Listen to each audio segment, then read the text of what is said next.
इसी गांव में एक बुढ़िया रहती थी जिसका एक ही बेटा था जिसका नाम चिल्ली था।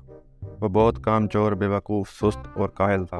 उसे बस एक ही काम आता था, शेखी बिखारने का। जहाँ चंद लोगों को इकट्ठे बैठे देखता, उनके करीब जाकर खुद भी बैठ जाता और उन्हें गुफ्तगू का मौका दिए बगैर अपने झूठे सच्चे कारनामे बयान करने लगता। गांव के लोग उसकी इस अल से बहुत तंग थे और उसका नाम ही शेख चिली रख दिया था। वो अपने नाम की तरह बड़े बड़े ख्याली मंसूबे बनाता, लेकिन किसी पर भी अमल ना करता। एक दिन उसके ख्याली पुलाव पकाने की आदत से चिढ़कर एक शख्स ने उससे कहा, शेख साहब, आप इतने बड़े मंसूबे क्यों बनाते हैं? आपने एक हफ्ते बाद इस दुनिया से कूच कर जाना है। अपनी मौत का ख्याल करें। ये सुनना था कि बेवकूफ़ शेख चिली एक हफ्ते बाद अपनी मौत का यकीन हो गया और उसने इसकी तैयारी शुरू कर दी। पहले उसने कब्र खुदवाई और उसमें जाकर लेट गया।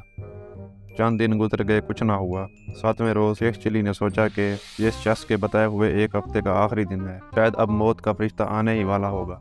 वो ये सोच ही रहा था कि उसके कान में आवाज़ पड़ी, अगर कोई अल्लाह का नेक बंदा अंडे की टोकरी मेरे घर पहुंचा दे तो मैं उसे उजरत में एक अशरफी दूंगा। शेख चिली अशरफी का नाम सुनकर कब्र से बाहर निकल आया और अंडे की टोकरी उठाकर सर पर रख ली। ये देखकर टोकरी के मालिक ने कहा, शेख साहब, जरा संभाल कर ले जाना, अंडे टूटने न पाए, वरना एक दुमड़ी भी नहीं दूँ, उल्टा हरजाना ले लूँ। शेख चिली बड़े गरूर से बोला, मियाँ साहब, मैं शेख चिली हूँ, कोई छोटा मोटा शख्स नहीं, पूरा गाँव मुझे जानता है।